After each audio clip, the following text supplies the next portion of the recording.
Hey everyone, Sean here at the Brass Cellar. So today I wanted to talk about a pretty important topic, which I think will form kind of the gist of where I'm going with a lot of things, both on the website and to do with videos, etc. So today's topic is about vintage instruments, can also apply to accessories, and values, and how value is created. It's pretty serious. And I figured that this might be the most watched video ever, so I got all dressed up just for y'all. Alright? So, I got my little professor thing on here. I got my pointy, super professional. It's actually a trumpet cleaner. I think you know what this is. Anyway, so, value. Now, why am I talking about the concept of value? It's because, for some reason, there is no established guide to determine values on. Now, coming from a background in comics, trading cards, collectible card games, antiques, and collectibles, I find it really strange that no one's actually come up with a guide on determining what the value of an instrument is. Now, for the purposes of this conversation, I want to be super logical. I want to put aside feeling and emotion, which means I'm going to shift off the table the concept of sentimental and emotional attachment, because that's a separate conversation. And this doesn't apply particularly to this one. The second thing I want to take off the table is to do with value, is if the instrument accessory was owned by a well-known player. So that needs to be shifted off as well, because those two factors completely skew elements of this discussion.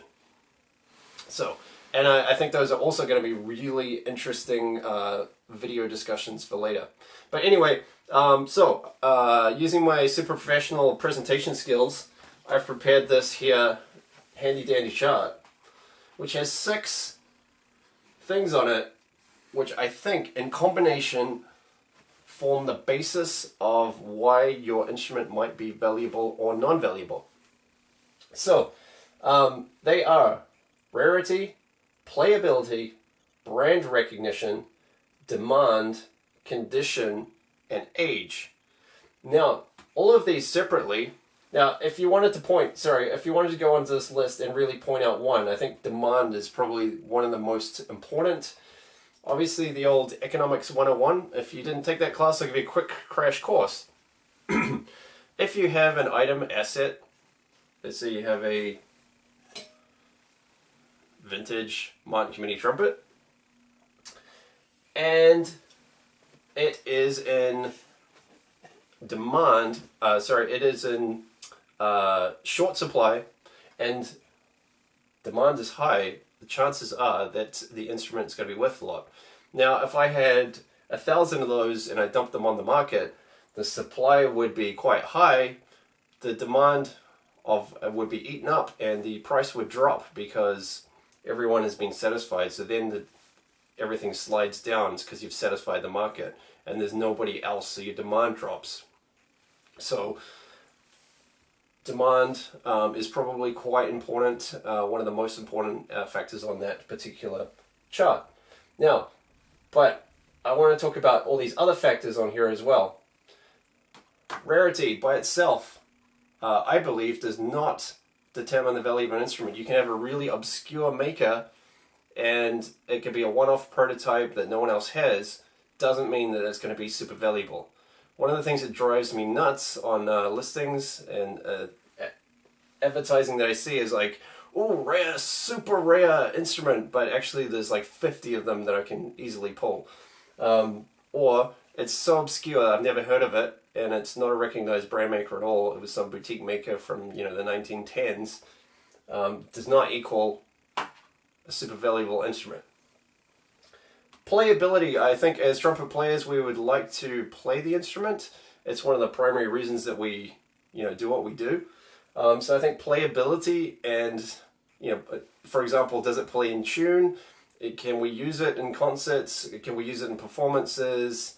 Does it have a nice tone? Does it run up? Are the valves really great? That's an important factor. Brand recognition, probably pretty important, and that kind of ties into the demand point there as well. If it's a well-regarded brand, let's take Martin Committee, then obviously it's one of the most iconic, jazz trumpets that's out there today. Condition, obviously if your condition is poor, then that's going to determine your value and drop your value as well. There are instances where this is not as much of a factor, and that ties into the next one, which is to do with age. Now, if you had an instrument, I want to stop here and take an example and actually apply this. So, let's say I had a very early Besson trumpet cornet. Let's say I've got pre-100 serial number, so we're 2 digits serial number. Is it rare? It certainly is rare. You won't find many of those on the market, and even the collector hidden market, still pretty hard to find some of those. I know where there's several, but they're certainly playable, and they're well regarded as players, and they're used as the basis or the designs. If we're talking about the trumpets, obviously they were used as the basis for designs for other instrument brands. They certainly have brand recognition. The French Bessons are well regarded as some of the best instruments ever made. There is certainly demand. There would be no problem dropping those into the market and having the market eat those up.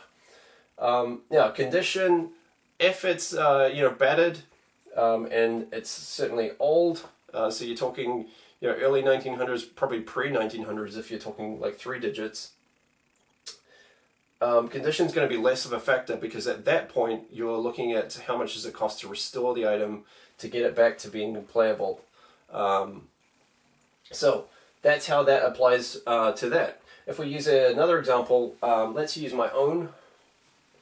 This is a Martin Committee Deluxe. I'm just going to hold that up there and hopefully my camera will focus. Let me just point that right there.